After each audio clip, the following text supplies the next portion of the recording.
అందరికీ నమస్కారం, శుభోదయం. Welcome to profit master dot in. ఇవాళ 3 ఆగస్ట్ థర్స్డే. ఇంటర్నేషనల్ మార్కెట్స్లో పర్ఫార్మెన్స్ ఏ విధంగా ఉంది, మేజర్గా మన మార్కెట్స్ మీద ఎలాంటి ఇంపాక్ట్ ఉండే అవకాశం ఉంది చూద్దాం. నిన్న అమెరికన్ మార్కెట్స్లో కొద్దిగా సెల్లింగ్ చూసాం. నాస్డాక్ 2.1%, S&P 500 1.4%, డౌ జోన్స్ ఆల్మోస్ట్ 1% మేర నష్టాల్ని మూటగట్టుకుంది.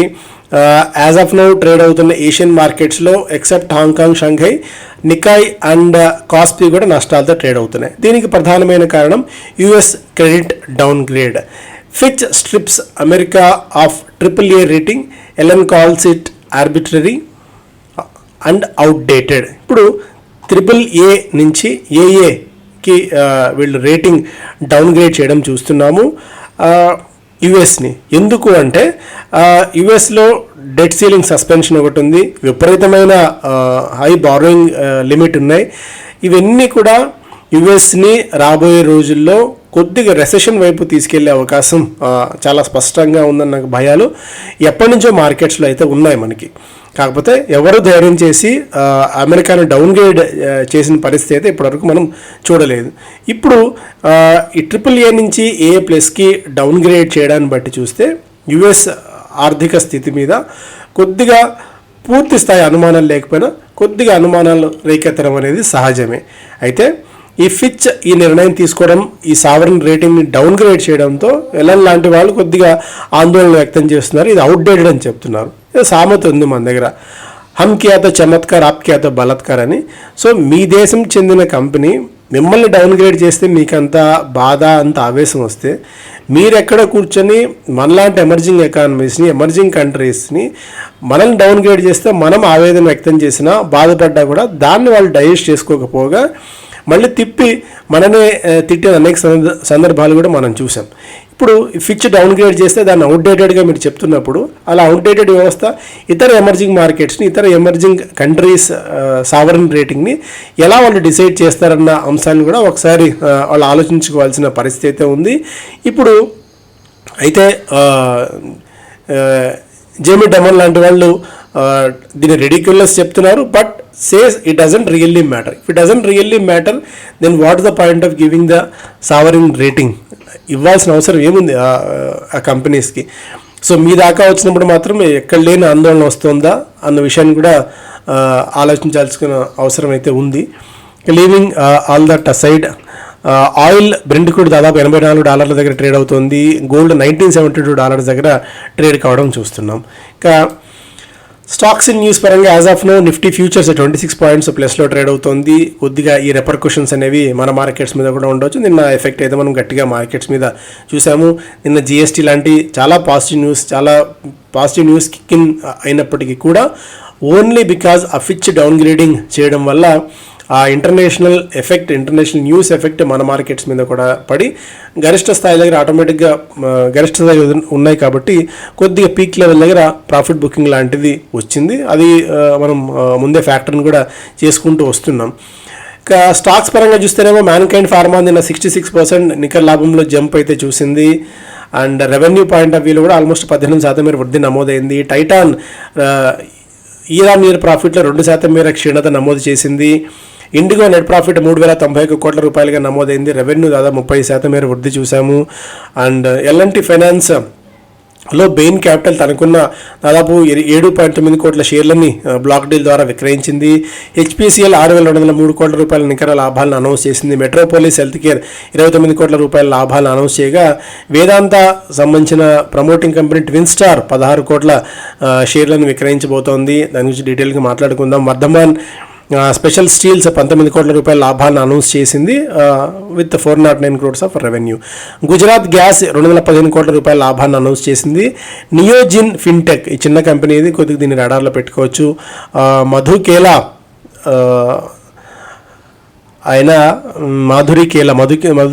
గారి వైఫ్ మాధురి కేలా ఈ కంపెనీలో వాటా కొనుగోలు చేశారని చెప్పి, సో ఈ స్టాక్ కొద్దిగా యాక్టివ్గా ఉండొచ్చు, గమనించండి.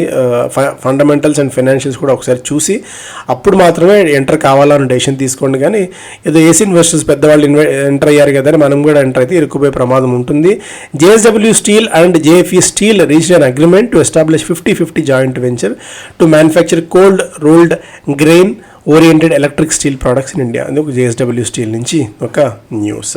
టమాటా ధరలు త్వరలో 300 రూపాయల మార్కుని కూడా కిలో చేరే అవకాశం ఉంది అన్నట్టుగా ఒక న్యూస్. దీనికి తోడు వర్షాలు కూడా సరిగా నమోదు వర్షాలు కూడా సాధారణ వర్షపాతం లాంటిది అవుతాయి. ఒక 3-4 రాష్ట్రాల నుంచి దిగుబడి కూడా లేకపోవడం యాజ్ ఆఫ్ నో 250 రూపాయల మార్కుని క్రాస్ చేసిన టమాటో ఇంకా మరింతగా పెరిగే ప్రమాదం ఉందన్నట్టుగా ఒక వార్త. Economic Times first page index tank 1% after Fitch spoils mood on street. Rattan India 7%, JM Financial, Indiabulls, కేఈ, పాలిక్యూర్ లాంటి 4 to 6% దాకా పెరిగితే రెడింగ్టన్ 11% డౌన్, ఎన్హెచ్పిసి, ఐఎఫ్ఎల్ ఫైనాన్స్, పిరమల్, ఎంఎంటీసీ లాంటివి 5 నుంచి 11% మేర క్షీణించాయి. FM 28% GSTR on online gaming from October నుంచి ఆన్లైన్ గేమింగ్ మీద కూడా 28% మేర పన్ను ఏదైతే విధించారో దాన్ని వసూలు చేయబోతున్నట్టుగా వెల్లడించారు. స్మాల్ రిలీఫ్ ఏంటంటే tax only on money deposited by players, not on redeployed winnings. So first ఏదైతే డిపాజిట్ చేస్తారో దాని మీద ట్యాక్స్ కడతారు. ఆ వచ్చిన లాభాలని మళ్ళీ ఒకవేళ డిప్లాయ్ చేసినప్పుడు దాని మీద ట్యాక్స్ లేదు అనేది ఒక చిన్న స్మాల్ రిలీఫ్ లాంటిది. బట్ ప్రభుత్వానికి ఎన్ని సిఫార్సులు లైక్ గోవా, సిక్కిం లాంటి రాష్ట్రాలు దీని మీద వ్యతిరేకత వ్యక్తం చేస్తూ ప్రభుత్వానికి అభ్యర్థనలు పెట్టుకున్నప్పుడు కూడా పెద్దగా దాన్ని ప్రభుత్వం కన్సిడర్ చేసే ఆలోచనలు అయితే ఏం లేదు. Tesla leases office spaces in Pune. Air India accumulated losses at FY23 ended 14,000 crores, 14,000 కోట్ల రూపాయల నికర నష్టాన్ని ఎయిర్ ఇండియా ప్రకటించింది. సో ఇది ఫస్ట్ పేజ్లో ఉన్న ప్రధానమైన అంశాలు. FMCG sales rise as shops stock up ahead of festive sales. So beverages మనకి లాస్ట్ ఇయర్తో పోలిస్తే almost -39%, commodity 0.7%, confectionery 0.3%, home care 23%, packaged food 10%, personal care +9% మేర మనకి స్టాకప్ చేసుకుంటాం. ఎందుకంటే సీజన్ కూడా స్టార్ట్ అవుతుంది కాబట్టి. సో FMCG స్టాక్స్ కూడా మనం యాక్టివ్గా గమనిస్తూ ఉండొచ్చు. Down grades exceed upgrades on muted Q1. So Q1 కొద్దిగా మిక్స్డ్ సెట్ ఆఫ్ రిజల్ట్స్ లాగా కనిపించింది. Among Nifty 100 companies 41 companies down grade చేశాయి EPS ఎస్టిమేట్స్లో, వైల్ 32 కంపెనీస్ మాత్రమే అప్గ్రేడ్స్ చేశాయి. అంటే ఓవరాల్గా 100 కంపెనీస్లో 41 కంపెనీస్ డౌన్ గ్రేడ్ చేయగా 32 కంపెనీస్లు మాత్రమే EPS విషయంలో అప్గ్రేడ్ చేశారు. అలా డౌన్ గ్రేడ్ చేసిన కంపెనీస్లో UPL, Tech Mahindra, Vedanta, SRF, ACC, Grasim, Tata Steel, Adani Wilmar, Tata Power, Infosys లాంటి కంపెనీస్ ఉండగా అప్గ్రేడ్ చేసిన వాటిల్లో BPCL, Tata Motors, Zomato, Indus Towers, HDFC AMC, Doctor Reddy's, United Spirits, Cipla, Indian Oil, LIC లాంటి కంపెనీస్ ఉన్నాయి. సో అప్గ్రేడ్ చేసిన వాటిల్లో తక్కువ పెరిగి, అంటే ఇప్పుడు దాకా పోలిస్తే తక్కువ పెరిగిన స్టాక్స్ ఏమున్నాయి, వాటిలో ఇంకా బెటర్ పొటెన్షియల్ ఏమున్నాయి వాటిని చూసుకొని కొనుగోలు చేయొచ్చు. డౌన్ గ్రేడ్ చేసిన వాటిలో కొద్దిగా నిరుత్సాహంగా ఉన్న రిజల్ట్స్, ఇండస్ట్రీ అవుట్లుక్ కూడా అంత గొప్పగా లేని వాటి నుంచి బయటపడవచ్చు. Auto, pharma and tech 3 themes that can drive alpha for your portfolio. So పోర్ట్ఫోలియోలో మనం మ్యూచువల్ ఫండ్స్ని పెట్టుకోవాలని చెప్పి పదే అనేక సందర్భాల్లో చెప్తూనే ఉన్నాము. సో ఈసారి హైదరాబాద్లో జరిగే వర్క్షాప్లో కూడా కొద్దిగా మ్యూచువల్ ఫండ్స్ థీమ్ గురించి, మ్యూచువల్ ఫండ్ ఫోకస్ కూడా మనం మాట్లాడదాం. ఫార్మా అండ్ హెల్త్ కేర్ సెగ్మెంట్లో DSP హెల్త్ కేర్ ఉంది. 1370 కోట్ల అసెట్స్ అండర్ మేనేజ్మెంట్, 3 yearsలో 21% దాకా రిటర్న్ ఇచ్చింది. మెయిన్గా సన్ ఫార్మా, సిప్లా, అపోలో హాస్పిటల్స్ని టాప్ హోల్డింగ్స్గా పెట్టుకున్నారు. అదే థీమ్లో SBI హెల్త్ కేర్ ఉంది. ఇది 1843 crores of assets under management, 20.44% return ఇస్తుంది.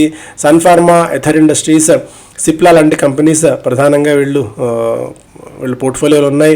టెక్నాలజీ స్పేస్లో ICICI Prudential 10,642 crores of AUM, 29.76, 30% దాదాపు రిటర్న్. ఇన్ఫోసిస్, TCS, భారతీ ఎయిర్టెల్ లాంటి companies. ABSL digital 3,643 crores of AUM, ఇది కూడా almost 30% return with Infosys, TCS, HCL tech as main portfolio holdings. ఆటోమొబైల్స్లో UTI transportation logistics fund, ఇది 2,293 crores of AUM, 31.67% return. M&M, Maruti, Tata Motors వీళ్ళు ప్రధానంగా పోర్ట్ఫోలియోలో ఉన్నాయి. Bandhan transportation and logistics, ఇది చిన్నది AUM, 300 crores of AUM. Tata Motors, Maruti and Mahindra లాంటి కంపెనీస్ వీళ్ళు ప్రధానంగా వీళ్ళ పోర్ట్ఫోలియోలో పెట్టుకున్నారు. సో వీటిని బేస్ చేసుకుని మనం కొద్దిగా థిమాటిక్ ఫండ్స్ని ఇన్వెస్ట్ చేసేటప్పుడు at least 5 to 7 years, at least 5 years of time అన్న ఇవ్వాలి. దట్టు సిస్టమాటిక్ ఇన్వెస్ట్మెంట్ ప్లాన్లో మనం ఇన్వెస్ట్ చేయడం వల్ల దీర్ఘకాలం ఎక్కువ రిటర్న్స్ వచ్చే అవకాశం ఉంటుంది. Private banks taking branch route to expand deposit base. ఇక్కడ మీరు ఈ మధ్యకాలంలో ఏదో అవసరం లేదు, మన కళ్ళ ముందు మన ఏరియాలో జరుగుతున్న డెవలప్మెంట్ చూస్తేనే అర్థమవుతుంది. లైక్ హెచ్డిఎఫ్సి బ్యాంక్ ఎంత వేగంగా తన బ్రాంచ్ నెట్వర్క్ని పెంచుకుందో మన ఏరియాలో మనం తిరుగుతున్నప్పుడు తెలుస్తుంది. Even ICICI bank, axis bank, IndusInd bank లాంటివి కూడా మన కళ్ళ ముందు కనిపిస్తున్నాయి బ్రాంచెస్ నెట్వర్క్ పెంచుకుంటూ. సో దీంతో డిపాజిట్ బేస్ని కూడా పెంచుకునేందుకు ప్రయత్నాలు చేస్తున్నాయి. టైటాన్ నెట్ ప్రాఫిట్ 4% మేర క్షీణించింది మనకు when compared to the last quarter. And Carlyle Aviation to pick 5.9% in SpiceJet by converting debt. ఏదైతే కార్లైల్ ఏవియేషన్ అనే కంపెనీ స్పైస్ జెట్కి అప్పు ఇచ్చారు, ఆ అప్పుని వీళ్ళు తీర్చే పరిస్థితులు లేరని ఆ అప్పుకు తగ్గట్టు వాటాని కంపెనీ కార్లైల్ ఏవియేషన్ తీసుకుంది 5.9% మేర ₹48 చొప్పున. అండ్ మ్యాన్కైండ్ ఫార్మా Q1 66% మేర పెరిగి ₹494 కోట్ల నమోదైంది. బిజినెస్ ఛానల్ ఫస్ట్ పేజ్లో market stumble after Fitch cuts US rating, 28% GST and casinos online gaming stays. Okay, promoter to sell 4.3% and Vedanta limited to pay డెట్ను తగ్గించుకోవడంలో భాగంగా ప్రమోటర్ 4.3% వాటాని విక్రయించబోతున్నారు.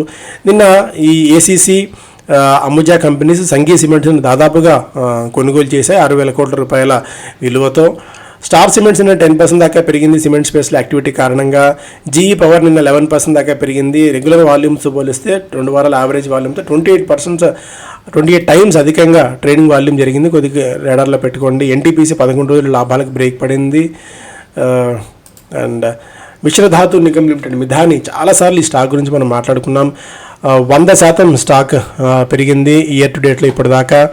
And Dalal street positive on long term capex plans Power Grid కొద్దిగా results ఈసారి అంత గొప్పగా లేకపోయినప్పటికీ కూడా చాలా స్ట్రాంగ్ దీని మీద ఫోకస్ అయితే ఉంది. మోస్ట్ ఆఫ్ ది అనలిస్ట్ కమ్యూనిటీకి డివిడెంట్ కూడా క్రమంగా ఇస్తున్న కంపెనీని కరెక్షన్స్లో ఏదన్నా ల్యాపప్ చేసుకోవచ్చు అనేది కూడా ఒక సలహా. Promoter to sell 4.3% in Vedanta limited to pay debt. అప్పులు తగ్గించుకోవడానికి ప్రమోటర్ 4.3% వాటాని విక్రయించుకుంటున్నారు. ఈ స్టేక్ సేల్ తర్వాత కొద్దిగా రిలీఫ్ దొరికేట్టుంది కంపెనీకి. ED seizes 25 crores of valuables from Munjal and other. So Hero Moto కార్ప్కి మరొక నెగిటివ్ న్యూస్. దాదాపు 25 కోట్ల రూపాయల విలువైన ఫారెక్స్ని, క్యాష్, గోల్డ్ని ఈడీ సీజ్ చేసింది. ఒక నెగిటివ్ న్యూస్ హీరో మోటో కార్ప్కి. సో ఇది major updates. Thank you so much. Have a great day.